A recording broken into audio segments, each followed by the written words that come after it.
Acuérdense que estamos hablando de la conquista de Canaán. Esa es la primera sesión del módulo sexto. Hemos hablado del Edén, hemos hablado... Bueno, el módulo 1 fue prácticamente hablar de todos los cuidados que debemos tener por todas las malas interpretaciones que se han dado de la Escritura, por todos esos métodos que se han querido implementar. Incluso hay métodos muy enquistados en la iglesia, especialmente en los pastores, que creen que es así que se debe interpretar la Escritura, lo cual está más lejos de la realidad, porque en ninguno de esos métodos de interpretación aparece el reino de Dios por todos lados, cuando el reino está desde el principio hasta el fin. Luego el segundo módulo hablamos del Edén, luego hablábamos del arca de Noé, luego hablamos de Abraham, y dejamos a, ¿cómo se llama?, desde Abraham hasta la travesía por Canaán, especialmente todo lo que tiene que ver con lo del tabernáculo. Hoy estamos ya a punto de ver a la nación de Israel conquistando Canaán. Bienvenidos, hermana Hilda. ¿Quién se nos unió de último? Jorge y Claudia. Buenas noches, papá, te bendiga. Amén, bendiciones. Bueno, simplemente un repasito. Estamos hablando de la conquista de Canaán. Bendiciones. Este es la primera sesión. Quiero llevarlos nada más al tema de los gigantes, lo que he rearreglado para que vaya todo en orden. Están primero los anaseos.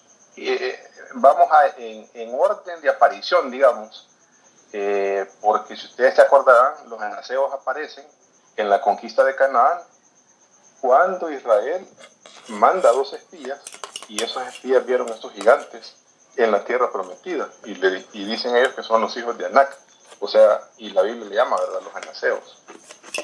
No voy a leer los versículos, simplemente vamos a ir así a vuelo de pájaro para que vayamos viendo los diferentes gigantes, y no es que sean diferentes gigantes en el sentido de que vienen de diferentes procedencias, sino más bien de cómo la cultura de ese entorno, o cómo en las ciudades donde se mezclaban con seres humanos, lo llamaban a ellos. Están los anaseos, está el pasaje bíblico de base.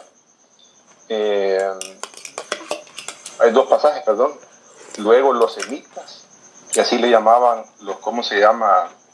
Los moabitas, le llamaban emitas, a diferencia de cómo se llama, de los anaseos, como se conocía más al sur de cómo se llama la tierra de Canaán. Luego están los orios, ahí está el pasaje donde están los orios, los sonsomeos, que todos son gigantes, y los refaitas. Los refaitas incluso aparecen en uno de los pueblos que se unió para pelear en contra de Sodoma y Gomorra, que fue cuando capturaron a Lot. Entonces, las referencias a estos gigantes son anaseos, semitas, orios, sonsomeos y refaitas. Aquí vamos a ir a ver, a hacer un repaso, mejor dicho. Una parte que no cubrimos la semana pasada vimos nada más la primer gran batalla que se da con Og en la tierra de ¿cómo se llama?, del norte, pero del otro lado, en la tierra de Basán, del otro lado del río Jordán. Ahora vamos a ver otras batallas que se dieron en ¿cómo se llama?, rapidito, ahí mismo en Israel. Déjenme ir al ¿cómo se llama?, a los pasajes que hablan. Rapidito vamos a ir para que podamos hacer un repaso ahora de lo que hemos aprendido. Y es importante, los elementos que están ahí contenidos, hermano, es importante porque se van repitiendo en la Escritura para que uno vaya, así como el cuento de Hansel y Gretel, que dejaron pan en el camino, para que uno vaya viendo ¿cómo se llama?, los puntos por donde va la revelación divina. Más guerra contra gigantes. Una de esas guerras está contenida en Josué capítulo 14, versículo 15. Aquí es donde Caleb le pide a Josué que se cumpla la palabra de que él le asignen un territorio. Acuérdense que Caleb es un hombre extranjero, aunque fue el representante de la tribu de Judá, cuando fue con los espías. Entonces, Dios está de acuerdo porque Dios mismo le prometió. Y leamos lo que dice el pasaje. Dame pues ahora este monte, está hablando del monte Hebrón, del cual habló Jehová aquel día, porque tú oíste en aquel día que los anaseos están ahí, y que hay ciudades grandes y fortificadas. Quizás Jehová estará conmigo y los echaré como Jehová ha dicho. O sea, no está hablando de que le den una tierra conquistada, le está hablando de que le den una tierra donde hay gigantes. Si ustedes ven la narrativa y siguen la narrativa bíblica, se van a dar cuenta que los espías ven a los anaseos, vienen del sur, y a través de los tiempos, del tiempo que se tarda la nación de Israel en subir por la tierra de Saúl o la tierra de Seir, por la tierra de Moab, y conquistar, ya los anaseos están focalizados en el monte, en este monte que se llama Hebrón. Josué entonces le bendijo y dio a Caleb, hijo de Jefone, a Hebrón por heredad. Hebrón es este monte. Por tanto, Hebrón vino a ser heredad de Caleb, hijo de Jefone, ceneseo. Eso ceneseo es que es un extranjero, no es descendiente de Israel. Hasta hoy, por cuanto había seguido cumplidamente a Jehová, Dios de Israel. Y casi que la frase le está diciendo, ¿verdad? Este no es extranjero, no es nacional, sino que es un extranjero que ha seguido cumplidamente a Jehová, al Dios de Israel. O sea, abandonó a los dioses que él servía antes o las que su familia servía por servir al Dios de Israel. Mas el nombre de Hebrón fue antes Kiriat Arba. Apréndanse esta palabra, Arba, porque Arba fue un hombre grande entre los anaseos y la tierra descansó de la guerra. O sea, aquí a Caleb le tocó sonarse a los anaseos, no los mató, sino que los echó prácticamente del monte Hebrón. Y vamos a ver a los anaseos yéndose a la tierra de los filisteos. Por eso, este gigante Goliat que aparece peleándose con Israel, donde interviene David para matarlo, es uno de los descendientes de Anac y es un filisteo, que está dentro de los filisteos. La segunda guerra que hay está justamente con este anaseo, que es Goliat. Todos sabemos la historia de Goliat, ni siquiera vamos a leer el pasaje bíblico. Y sí, una de las cosas que deben darse cuenta al leer la historia con todo el seguimiento de lo que vamos estudiando, es que esto no es solamente una guerra en el plano material, sino que aquí hay una guerra en el plano espiritual, porque hay gigantes desafiando al pueblo de Dios.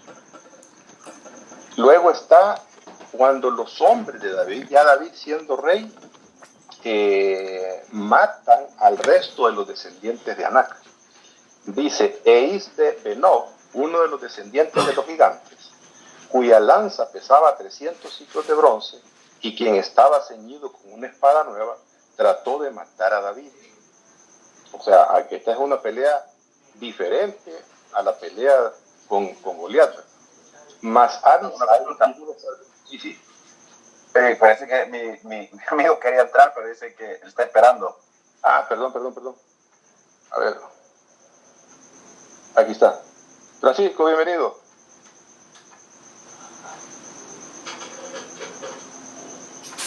Ok, entonces dice el versículo 17, mas Abisai, hijo de Sarbia, llegó en su ayuda, en ayuda de David, e hirió al filisteo. Ve que este gigante también está dentro de los filisteos y lo mató. Entonces los hombres de David le juraron diciendo, nunca más de aquí en adelante saldrás con nosotros a la batalla, no sea que apagues la lámpara de Israel. Lorena Clara, bienvenida. Buenas noches. Buenas noches, hermana Rosy, bendiciones.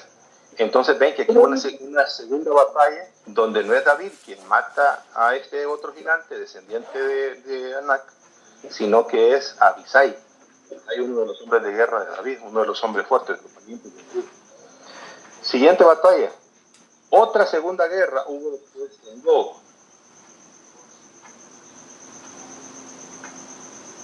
Bendiciones, bienvenida. Otra batalla hubo en Gob contra los filisteos. Se fijan que la concentración del pleito en la época de David es contra los filisteos. ¿Por qué contra los filisteos? Porque ahí es donde están arraigados los gigantes. En la cual el Anán, hijo de Jaare Orejim de Belén, mató a Goliat Geteo. O sea, no tenemos que creer que este Goliat es el mismo Goliat de David, ¿verdad? Sino que está hablando como que si se tratara como...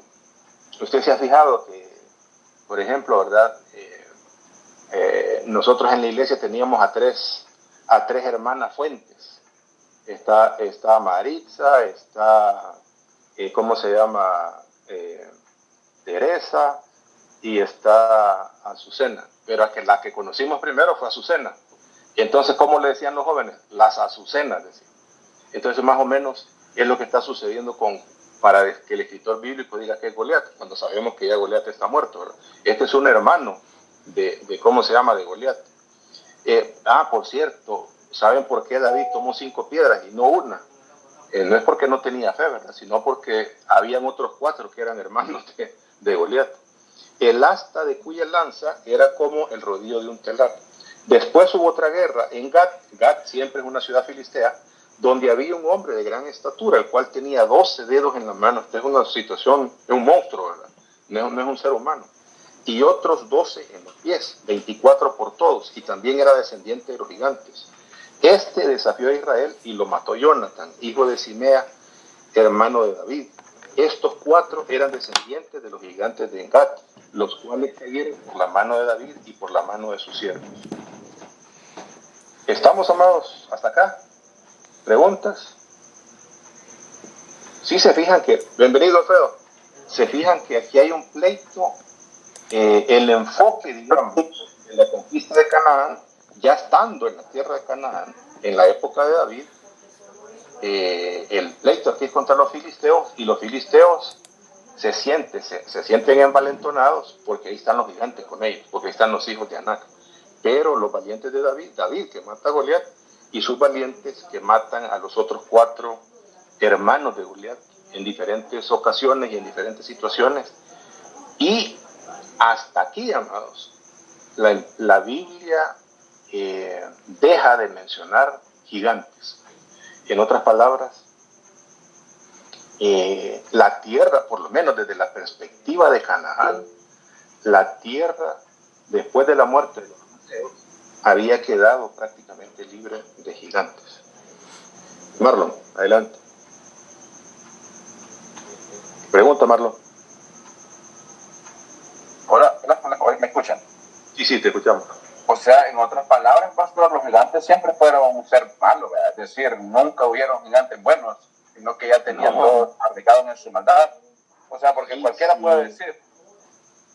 Si tú leyeras, por ejemplo, hay un libro que se encontró, a vos que ¿cómo se llama? Que te gusta estudiar e indagar cosas. Hay un libro que se llama el libro de los gigantes. No es un libro del canon bíblico, los hebreos ni nadie dice que es inspirado, pero se habla de estos gigantes que eran seres violentos, que incluso llegaban hasta comerse los seres humanos. Todas las referencias que hay hacia los gigantes son gente de guerra, gente violenta. Exactamente. Emma. ¿Qué pasó con los papás de los gigantes, o sea, los hijos de Dios? ¿Ya no se rebelaron? ¿Ya qué se hicieron? No. Todos aquellos que se metieron con mujeres, Dios los encadenó, y es lo que dice Judas. ¿Se acuerdan que lo estudiamos? Que están en prisiones de oscuridad. ¿Cómo se llama? En el abismo, esperando nada más el día del juicio. O sea, todo aquel fulano, porque esto no fue un evento, sino que fue un proceso, fueron varias veces.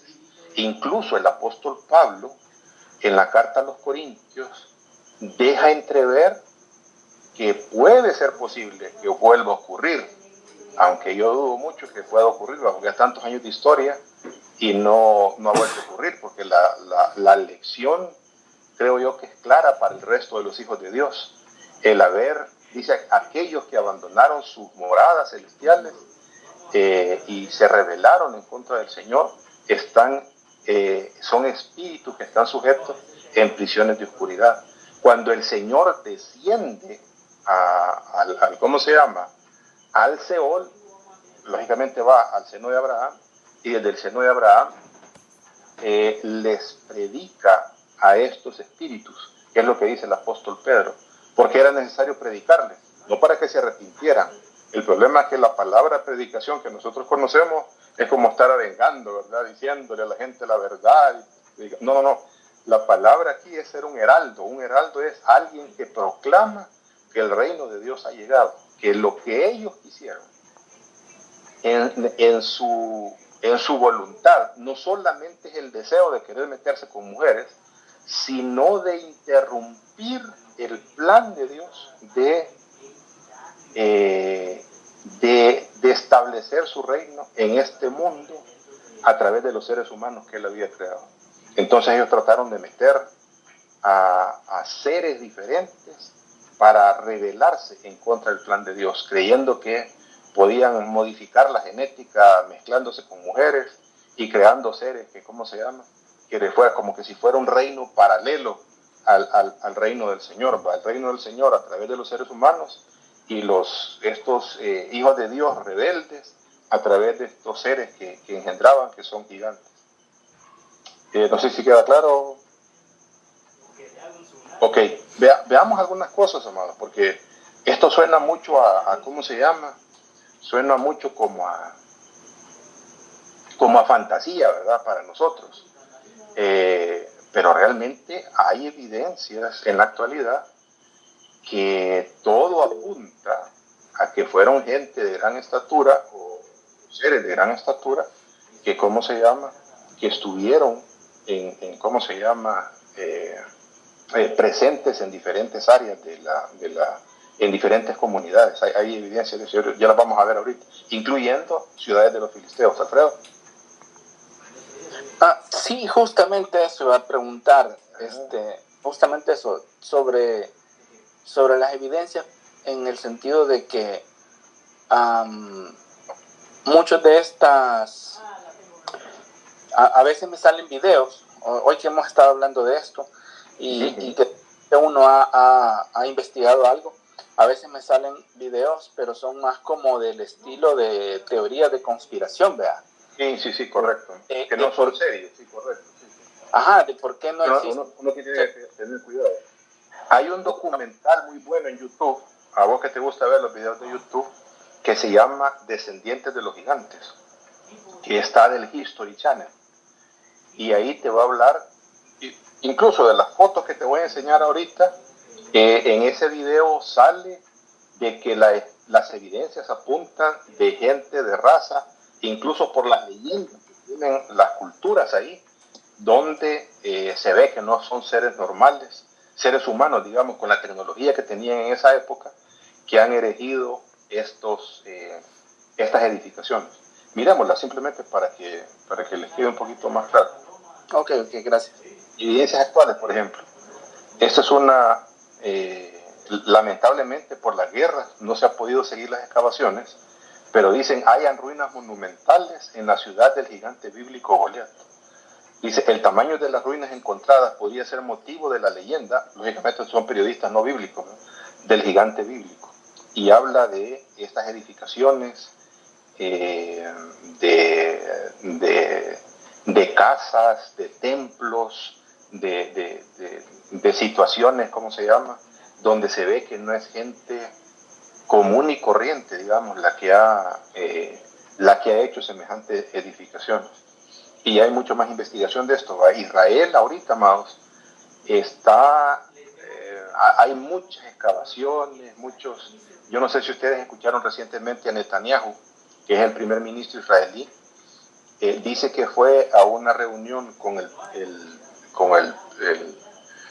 presidente turco, el presidente de Turquía, y le dijo, le doy toda la colección de lo que tenemos, le dice, en Israel, de los vestigios de los hititas, porque los hititas son descendientes de Turquía. ¿Cómo se llama? Se cree, por ejemplo, que la mujer de Urías Eteo, donde están los hititas, este no era israelita, sino que era de Turquía, de ahí vienen los hititas, de la Anatolia, y que la mujer no era tampoco, no era judía. Por eso en Mateo van a ver ustedes que aparecen nada más 4 mujeres, y esas 4 mujeres son mujeres extranjeras y que no son de muy buena reputación, pero están incluidos en la línea mesiánica, como para decirnos a nosotros, miren, esto no se trata solo de Israel, sino que aquí hay el Mesías viene por todas las naciones. Entonces, hay dice que cuando el rey David conquistó Jerusalén, que 2 equipos diferentes hicieron una excavación para llegar al fondo, abajo. Entonces, cuando se empezaron a unir los 2 equipos, se empezaron a hacer bulla, ¿verdad?, los unos a los otros, para unirse. Y cuando se unieron, pusieron una placa donde se dice que Jerusalén pertenece a Israel desde tiempos de antaños. Y entonces le pidió el Netanyahu, le dice, que esa piedra, le dice, está en poder de ustedes, en los museos de ustedes. Por favor, devuélvanla a Israel. Y no quiso ¿cómo se llama? No quiso el presidente de Turquía, por razones políticas, ¿verdad? Tiene gente en contra de reconocer que Jerusalén le pertenece a Israel. Luego está Stonehenge. Miren ustedes, esta es una mujer de tamaño normal y miren semejantes piedras. Ustedes sabían que estas piedras fueron llevadas de canteras de 25 kilómetros de distancia de donde se erigieron ahí. Y son piedras enormes, gigantes.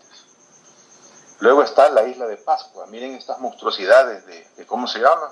Figuras anormales. Esto es una isla en el Océano Pacífico y hay cabezas gigantescas ahí en esta isla de Pascua. Luego está,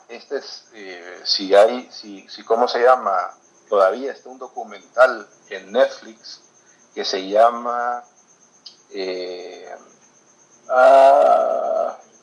me ha ido el nombre, pero tiene que ver con ¿cómo se llama? Con diluvios de la antigüedad. Y esto es un templo que se llama Göbekli Tepe, es muy, muy sonado en todo lo que es arqueología. Vean la cantidad, el tamaño de las piedras que son, y se cree que este Göbekli Tepe es ¿cómo se llama? Es un templo de adoración que tenían estos gigantes. Luego en la isla de Malta también está este templo megalítico, y hay leyenda, ¿verdad?, que gigantes fueron los que llegaron e hicieron ¿cómo se llama? Esas edificaciones. O sea, todas esas obras megalíticas de piedra, con la tecnología de la época, difícilmente pudo haber sido hecha por seres humanos normales, sino que tuvieron que haber sido hechos por gigantes. Ok, vamos a las preguntas. 1, 2, 3, ¿para quién? Preguntas de repaso. ¿O elijo yo?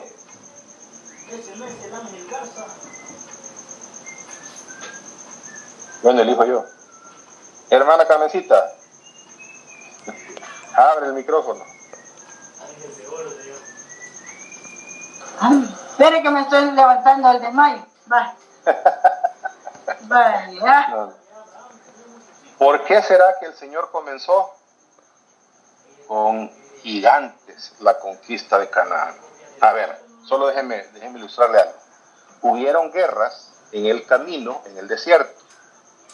Pero el Señor le dijo, cuando pases por Seir, por Moab y por Amón, no quiero que los vayas a tocar, no van a hacer guerra, simplemente van a pasar, porque todos estos 3 territorios le pertenecen a los parientes de Israel.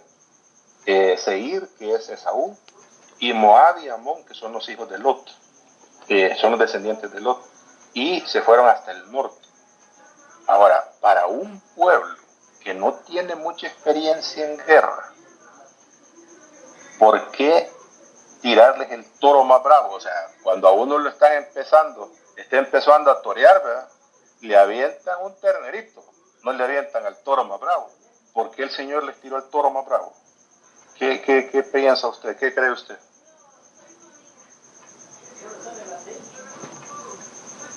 cuando empezaban a conquistar, que se encontraron con gigantes y vinieron Caleb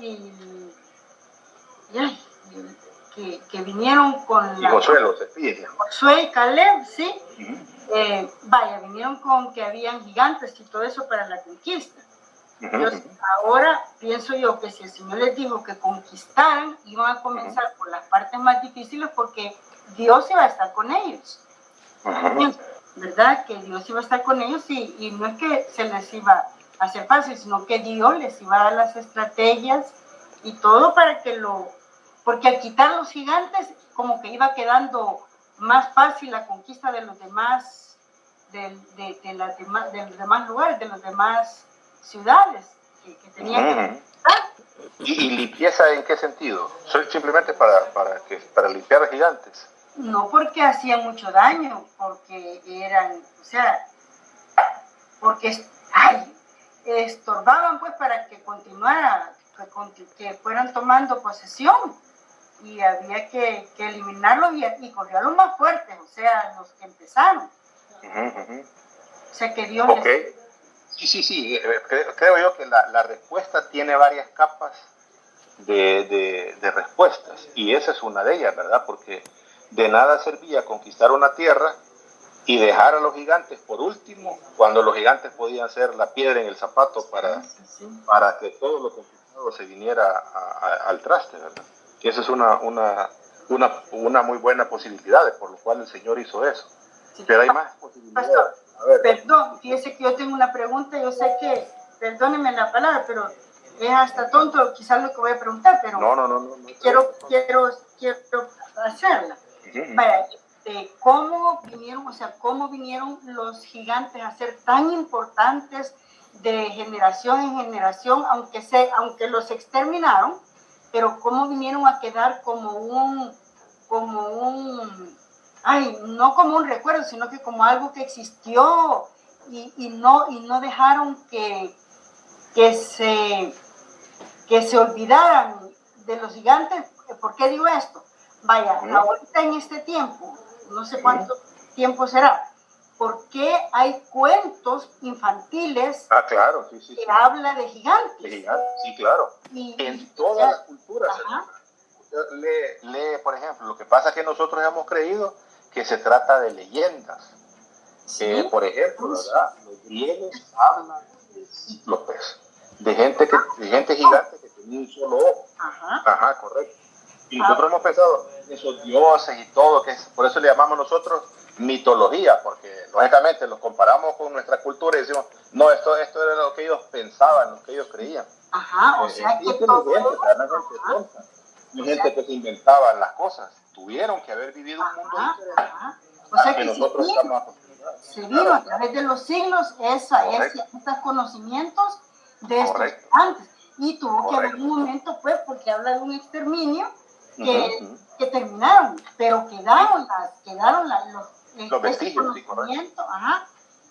¿Y por qué crees que si lo menciona en la Escritura? Porque, a ver, miren, si la Biblia fuera una película, lo que hemos venido narrando hasta la fecha es la problemática, el deseo del corazón de Dios y la problemática que viene. ¿Por qué mencionar desde el inicio la problemática? Porque toda esta problemática hasta el día de hoy nos afecta. Bueno, pero los gigantes ya se murieron. ¿Qué nos afecta? Claro que nos afecta, porque los espíritus de los gigantes están presentes todavía. Esos son los demonios de los que habla la Escritura. Eso pienso yo. Exactamente. Y entonces volviendo a la pregunta, ¿por qué comenzar con ellos? Porque había que exterminar lo que fuera más malo, digamos, lo que iba a ser estorbo para la conquista que él les había prometido. Y acuérdense que esto también es una limpieza espiritual, ¿verdad? Por eso a los seres humanos también tenían que consagrarlos del anatema, o sea, erradicar la maldición, porque lógicamente la presencia de Dios literal llegaba a esa tierra. Y en Ciudad Gótica no pueden haber dos Batman, solamente puede haber uno. Claudia,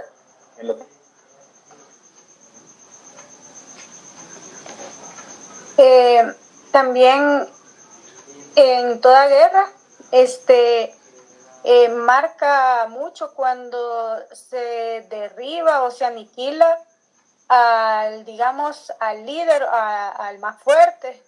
Y pienso que eso era necesario porque dentro de los pasajes que hemos leído, el Señor habla, pues sí, hace referencia de lo que se hablaba en ese momento, de que nadie les hacía frente a estos gigantes, entonces eran los poderosos, había que quitarlos para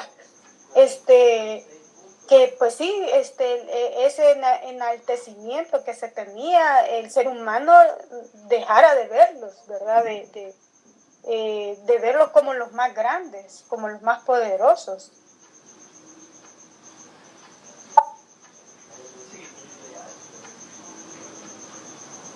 Emma. Sí, también, bueno, los gigantes eran enemigos de Dios porque eran el producto de la rebelión de los hijos de él con las mujeres de los hombres, ¿verdad? Entonces, correcto, su naturaleza era ser enemigos del Señor. Exactamente, exactamente. Se cree que el primer gigante que aparece en la Biblia es Nimrod. Nimrod se cree que es gigante, por eso se dice gigante cazador en contra del Señor, es la palabra correcta. Lo que pasa es que en las traducciones nuestras dice delante del Señor, como que si fuera agradable a los ojos de Dios, ¿verdad? Cuando es. Y Nimrod es justamente quien fundó Babilonia, y Babilonia es la ciudad archienemiga, es la capital del reino de las tinieblas, así como Jerusalén es la capital del reino de los cielos aquí en la tierra. Ajá, correcto. Alfredo. Sí, bueno, con respecto a la pregunta, de por qué empezar con los gigantes. Bueno, ya dijeron acerca de por qué el producto que eran, pero digamos, como lo que Dios quería, tú dijiste la vez pasada de que prácticamente después de Babilonia, la tierra se había fragmentado en una serie de naciones y cada una de esas naciones tenía su propio Dios, su propia adoración, y Dios no tenía, digamos, estaba levantando a su pueblo, que era Israel, quienes iban a adorarlo a él, al Dios vivo. Entonces, por eso, para establecer su reino, lo primero que tenía que hacer era empezar destruyendo los reinos de estos seres. Correcto. Que se oponían a él. Exactamente, son enemigos de Dios. Y como les digo, no pueden haber dos Batman en Ciudad Gótica. Aquí hay un pleito, ¿verdad? O es uno o es el otro.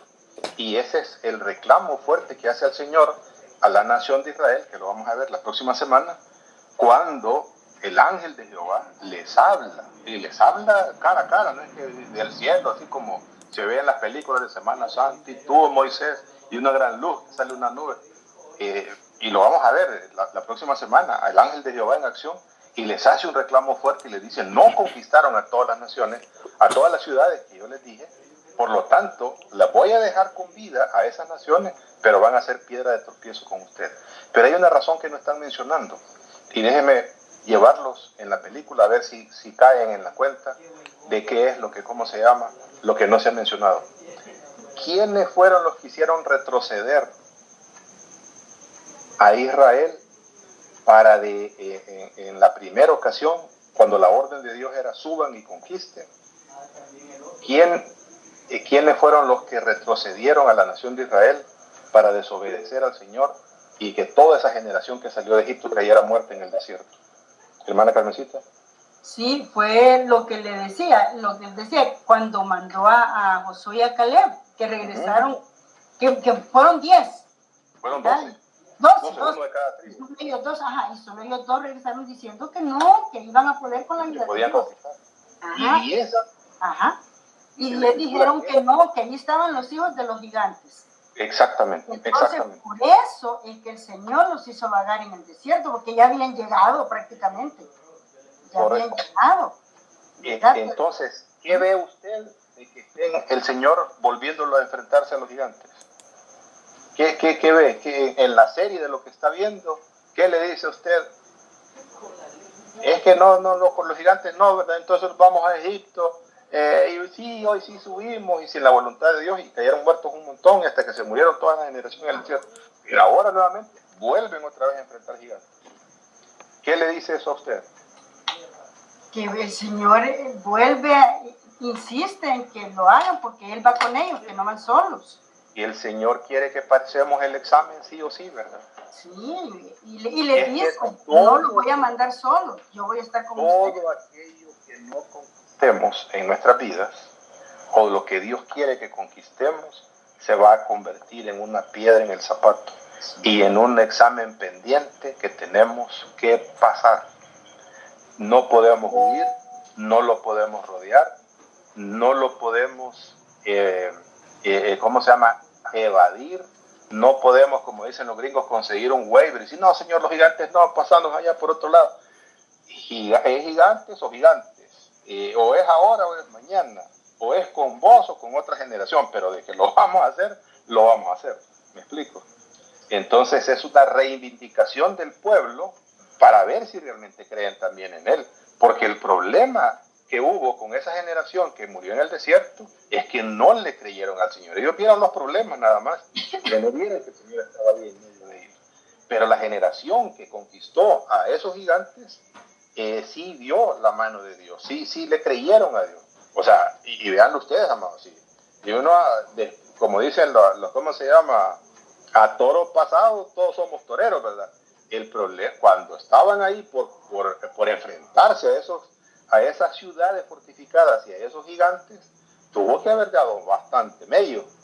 No cualquiera, ¿cómo se llama? Había que tener fe para ¿cómo se llama? Para hacerle frente y salir a la batalla y creer que Dios estaba con uno para que, ¿cómo se llama? Para hacerle frente. No tuvo que haber sido fácil. Bueno, 1, 2, 3, ¿para quién, hermana Carmencita? Para hermana Emma. Para Emma. La pregunta 2 ya la contestamos, la número 3, hermano. La destrucción. Yo la 2 me sabía. La destrucción de la que hablan las escrituras acerca de la conquista es una matanza indiscriminada. Cuando dice la Biblia que hay que matar mujeres, hombres, niños y animales. Según lo que nos explicaba la vez pasada, pues no, ¿verdad? Era una consagración masiva la que había, mejor dicho, para sacar a esa gente de la adoración de otros dioses para el reino del Señor. ¿Y crees que esa parte era fácil? ¿Qué creen ustedes? O sea, imagínense que uno en una comunidad, ¿verdad? Donde están adorando a otros dioses. Venimos aquí y los vamos a conquistar. Miren, matamos a sus reyes, matamos a sus gigantes, ya tenemos libre el paso. ¿Qué creen que, cómo se llama? ¿Que era fácil o era difícil consagrar a esas personas para que creyeran en Dios? Era difícil porque muchos solo eso era lo que conocían, ¿verdad? Ajá. Lo que ellos hacían. No sabían de la adoración al Señor y todo eso. Algunas de las personas, además, salieron huyendo. Otras de las personas sí aceptaron creer en el Señor. Y aceptaron creer en el Señor por la sencilla razón de que cuando habían pueblos, cuando habían guerras entre pueblos o entre naciones, el Dios ganador era el que prevalecía para decir, miren, este es el Dios verdadero, este Dios no es tan poderoso como el otro. Entonces esa gente cuando adoraba a un Dios, pero vieron que el otro Dios era quien los había conquistado, les pasó como la mujer allá en Jericó, ¿verdad? Hemos oído de lo que Dios ha hecho con ustedes. Entonces ella creyó al Señor. Entonces hubo gente que sí, que se convirtió al Señor, así como Caleb. Caleb era adorador de los dioses. El mismo suegro de ¿cómo se llama? De Moisés, así era madianita. Él en el desierto, cuando Moisés le contó lo que el Señor había hecho en Egipto por ellos, entonces dijo, no, el Dios verdadero es el Dios de Israel. ¿Por qué dice eso? Porque era adorador de otros dioses, ¿verdad? Entonces, pero hubo gente también que se quedó ahí, que sí, nosotros somos aquí pertenecemos a Puerta Esperanza, y al final se rebelaban porque seguían adorando a esos dioses y también terminaron, ¿cómo se llama? Afectando, es la palabra correcta, afectando a aquellos israelitas que en su fe eran débiles y los conquistaron para ¿cómo se llama? Para que adoraran a otros dioses. 1, 2, 3, ¿para quién, Emma? Para hermana, de las que más hablan, voy a decir. Ajá. Hermana Rosy. Hermana Rosy, vamos, hermana Rosy. Usted puede. Pregunta número 4. No se vale, solo mujeres. ¿Ah? Solo mujeres. No, hermano, no lo aplicaba el mismo método de ¿Cómo lo exterminio. sabemos, hermana Rosy? Ahí sí, no sé. Pero... sí, leo la pregunta para que todos la lean. ¿Aplicaba el mismo método de exterminio a los gigantes que al resto de los seres humanos? No. ¿Por qué no? Ahí entonces no sé. Beatriz, ayúdele. Sí, pastor, lo que yo he entendido es que a los gigantes sí había que matarlos. Matarlos. Exacto. Y al resto de los seres humanos era de consagrarlos. Consagrar. Ahora, no malentendamos también que no hubieron muertes de ambos bandos. O sea, era guerra. O sea, aquí no andaban con la Biblia en la mano predicando el Evangelio o en bicicleta ahí tocando de casa en casa. Andaban. O sea, la guerra era con espada y con todo. Había gente que se oponía y había que matarla porque ¿cómo se llama? Pero Dios sabía a quién eliminaba de eso. Marlon. Pregunta, Marlon. Había gente que eran rebeldes en sus dioses, es decir, a veces ellos decían morir por sus propios dioses y morían en la guerra. Otros sí se hacían, bueno, en este tema era como la consagración, es como la esclavitud, es decir, se consagran pero se hacían esclavos. Correcto. Israel esclavizaba a esas personas y por eso había una ley de dejar libre a un esclavo, ¿se acuerdan? Sí, correcto. Esas eran esas personas. Claro, que ellos decidían quedarse en Israel porque miraban que era próspero y crecían y que prosperaban en todo, o decidían irse, ¿verdad? O pasar de extranjeros, seguían a sus naciones. Incluso, así como el marido de Betsabé era hitita, y lo dice la escritura, ¿cómo se llama? Dice Urías Eteo. Eteo es que no es israelita. Los eteos vienen de la Anatolia, de las montañas de Turquía. Gente que llegaba ¿cómo se llama? Porque Israel era una nación próspera. ¿Y a dónde quiere estar la nación? Nosotros de aquí no emigramos para Cuba, ¿va? Sabiendo que ya uno a morirse de hambre va. Emigra para Estados Unidos porque hay trabajo, porque no sé.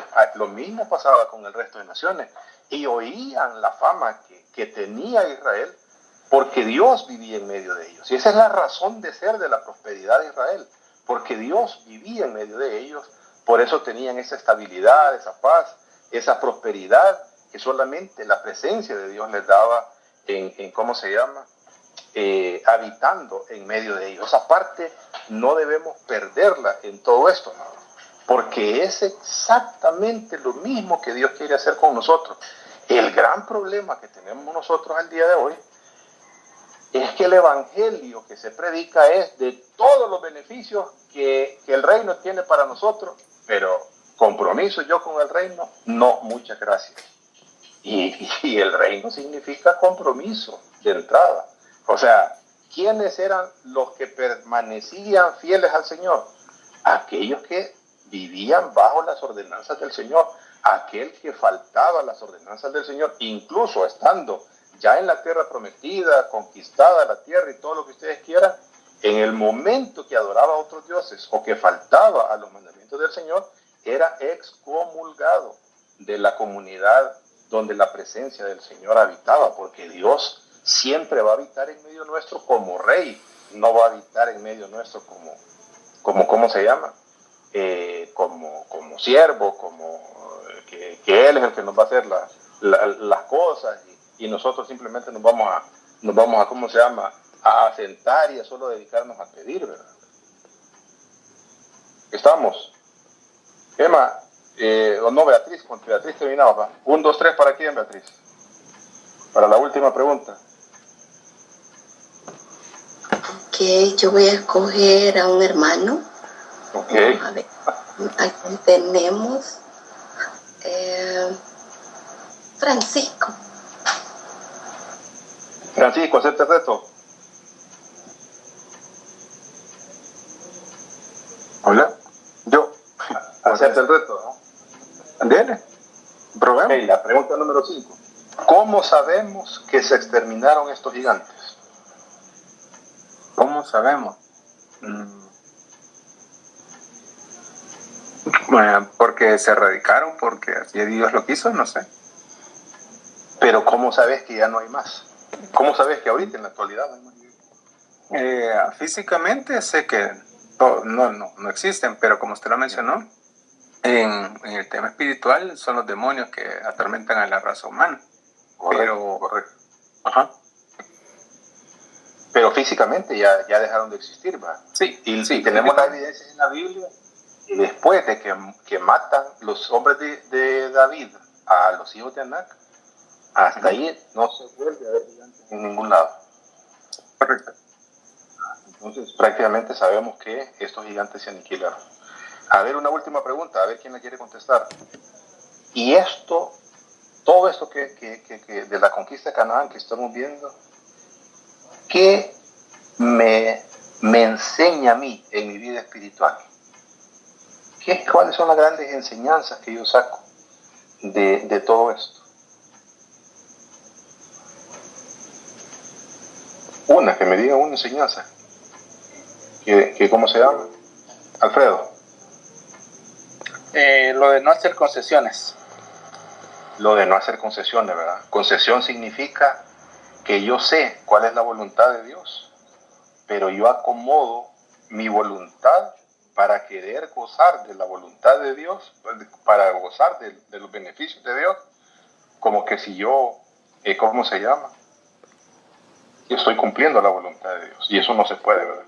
Está probadísimo en la Escritura que toda concesión sale mal. Beatriz, después Andrea. Sí, la fe que debemos de depositar en Dios, porque no es por mérito o por nuestras fuerzas, sino es por el poder propiamente de Dios. Exactamente, porque Dios, algo más que es importante que sepamos y que nos metamos en la cabeza, y más que en la cabeza, que sea una convicción, es: nosotros somos lo que somos y podemos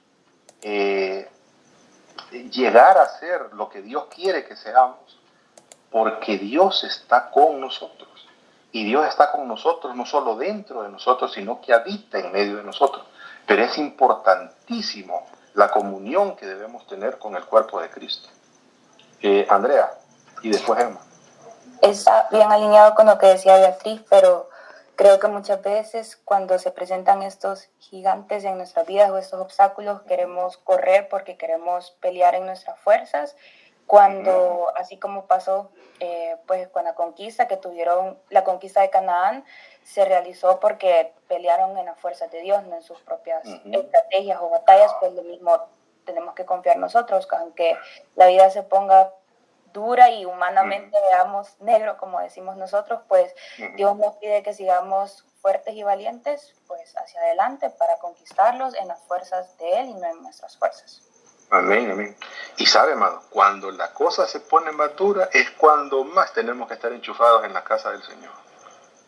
Ese mensaje les va a quedar clarísimo la próxima semana. Entre que mire, pastor, que yo estoy peleándome con un pecado, la casa de Dios. Es que mire, pastor, yo estoy bregando con una situación, la casa de Dios. Es que mire que mi familia, la casa de Dios. La casa de Dios, la casa de Dios es el principio de la búsqueda de Dios. Y hay que ir a la casa de Dios con la actitud correcta, porque si no, es como ir a misa, ¿verdad? Entro y salgo y no aprendí nada, no pasó nada, oí, me dormí. No, hay que ir con la actitud correcta, hay que ir a buscar la voluntad de Dios para nuestras vidas, en el problema que estamos teniendo. Por eso es tan importante el servicio de oración, por eso es tan importante escuchar el mensaje de la palabra. La palabra despierta nuestro ser interior para pensar a la manera de Dios y no a la manera nuestra. Emma y después Valmore.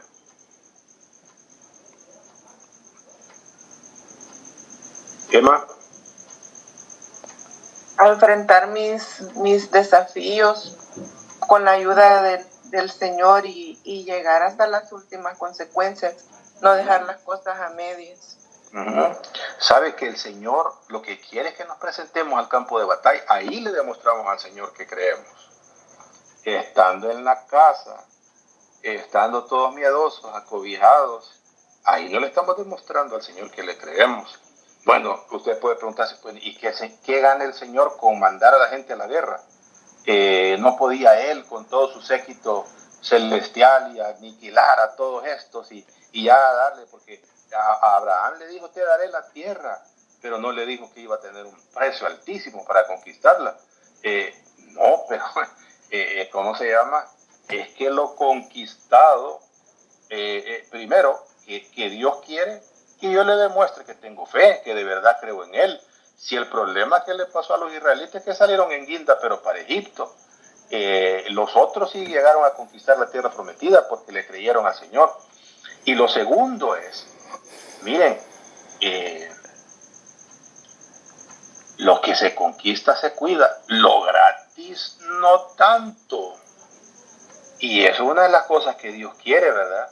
Que ¿cómo se llama? Que cuidemos, que apreciemos aquello que el Señor nos da y que nos ha sudado conquistarlo. O sea, lo que ha costado y lo apreciamos, lo valoramos, somos agradecidos con el Señor, no nos cansamos de darle gracias a Dios cuando recordamos nuestros desvelos, nuestras lágrimas. Sabemos que, ¿cómo se llama? Apreciar y darle gracias a Dios por lo que Él ha hecho por nuestras vidas. Valmore. Sí, gracias. Bueno, hay esto que estamos estudiando, son unas enseñanzas espirituales profundas, ¿verdad?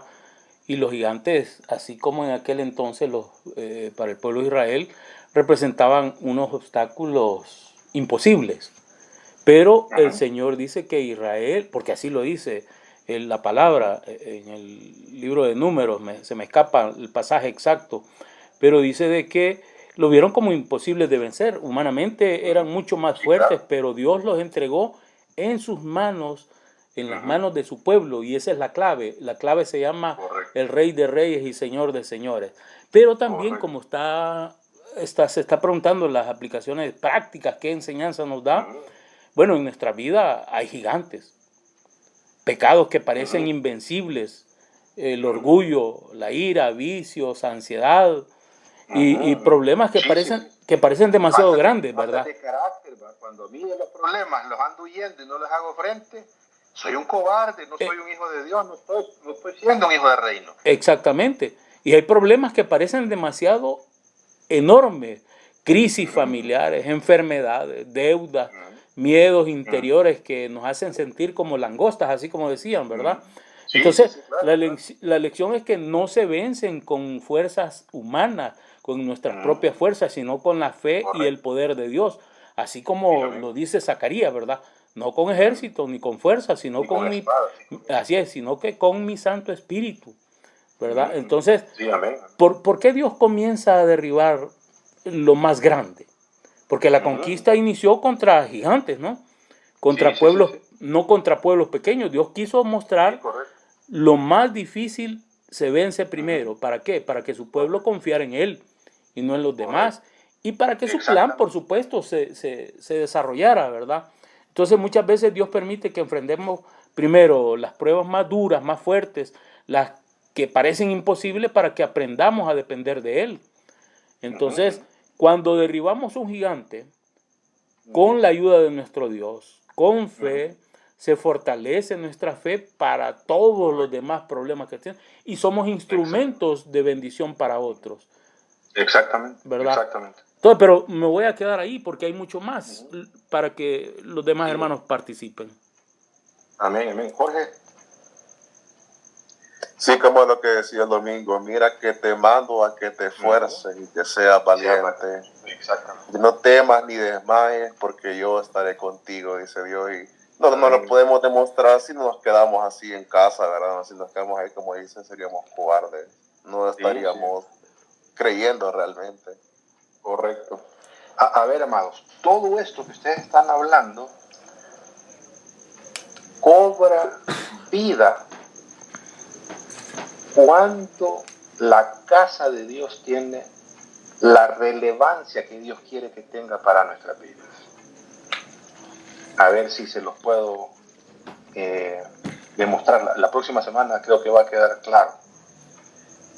Cuando la presencia de Dios, y estamos hablando de la presencia de Dios en el colectivo, en la comunidad de fe, que no es perfecta, que tiene problemas, que hay incluso hasta desacuerdos, pleitos, pero cuando pertenecemos a esa comunidad de fe, debemos saber que pertenecemos o que estamos cobijados por la presencia gloriosa del Señor. Fuera de esa comunidad, amados, estamos desprotegidos. Y eso es una de las grandes enseñanzas que vamos a ver la próxima semana. Y ustedes que dicen, sí, que enfrentamos gigantes y todo. ¿Por qué enfrentaron gigantes? Porque el arca, el tabernáculo está ahí, con ellos, está ahí la presencia. Porque cuando, la próxima semana les va a quedar más claro, cuando toman la Pascua, ya no lo hace cada quien en su casa, lo hacen en Gilgal. ¿Y qué hay en Gilgal? Ahí está el tabernáculo, porque así lo había ordenado el Señor. Cuando entren a la tierra prometida ya no van a tomar la Pascua en las casas, van a reunirse en el lugar donde va a estar mi nombre, y lógicamente está hablando del tabernáculo.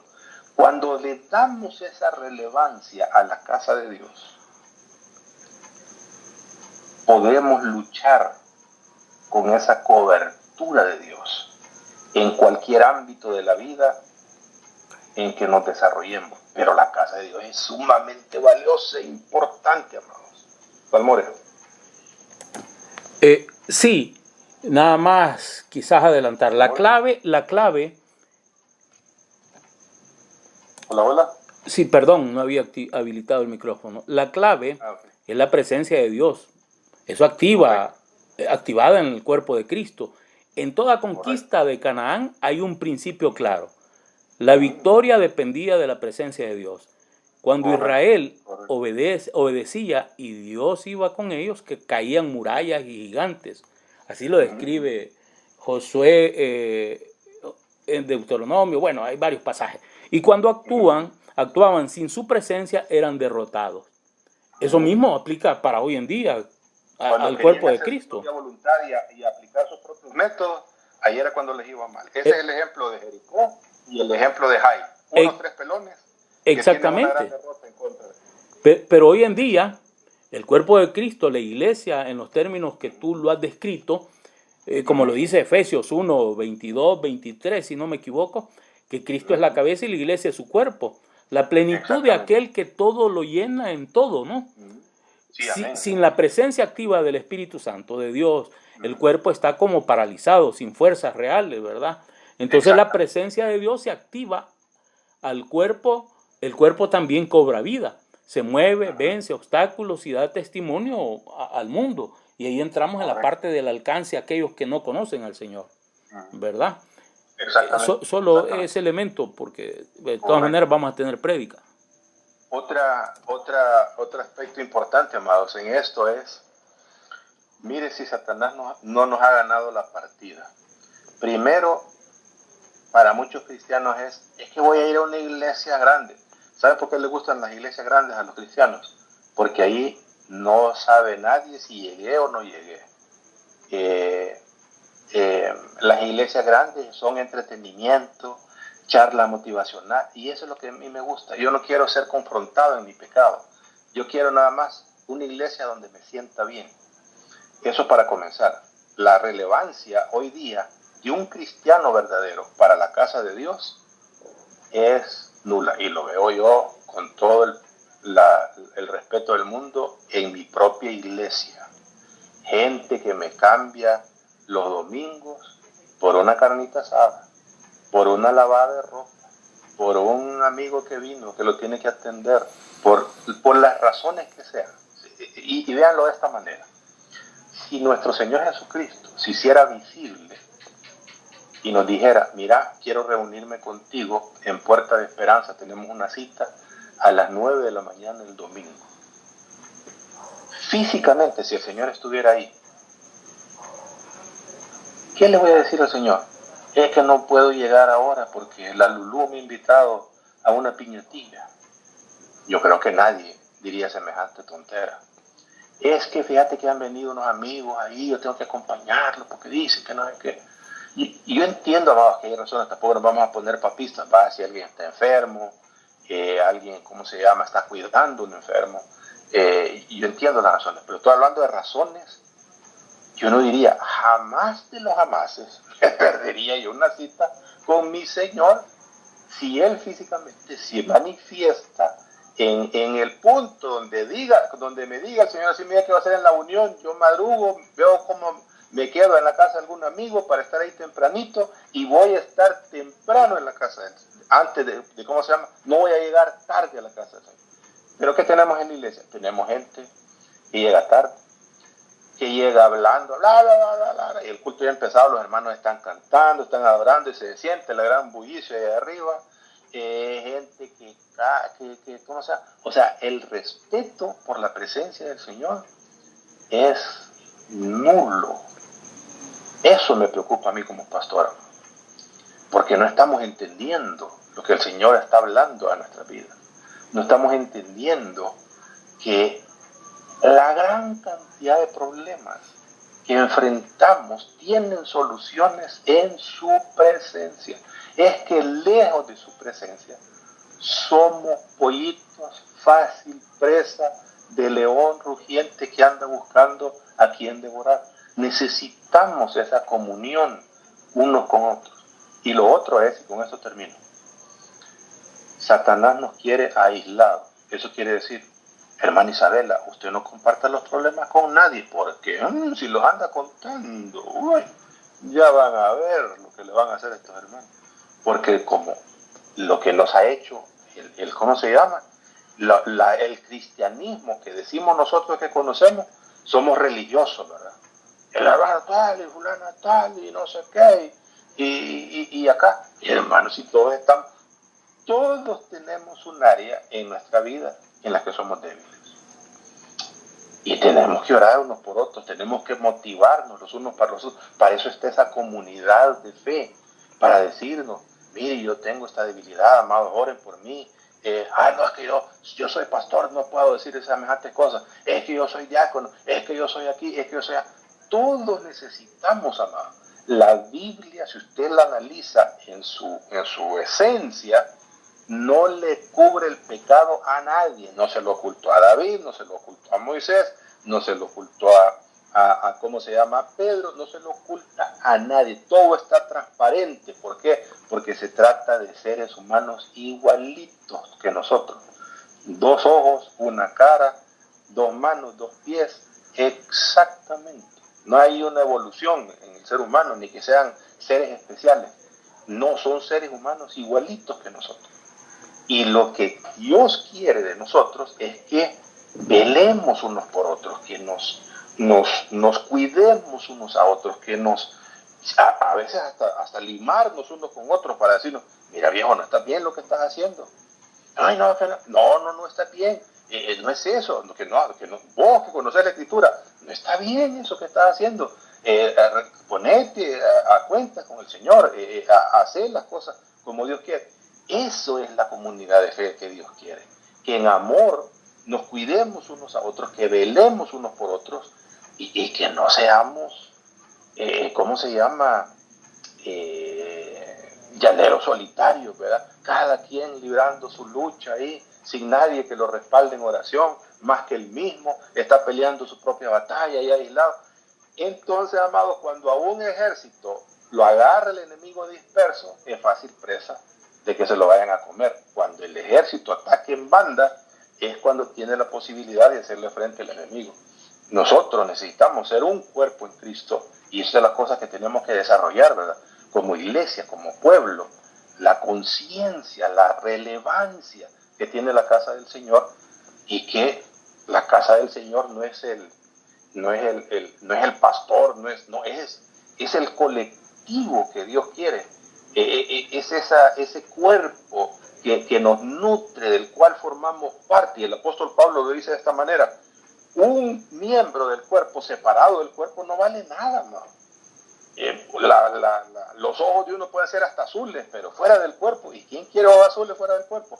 Se aprecian cuando están dentro del cuerpo los ojos azules. Cuando están afuera, nadie quiere. Esa gente que se saca el apéndice, le dan un bote y la ponen ahí como que es algún nombre, si eso ya no tiene ningún valor. Todo lo que sale del cuerpo no tiene ningún valor, ¿cómo se llama? Para el cuerpo como tal, pero hasta los miembros más pequeños los cuidamos, nos cortamos bien las uñas, ¿por qué? Porque forma parte de un solo cuerpo. Es lo que quiere el Señor, que si un miembro se duele el otro, reír con los que ríen, llorar con los que lloran. Amén.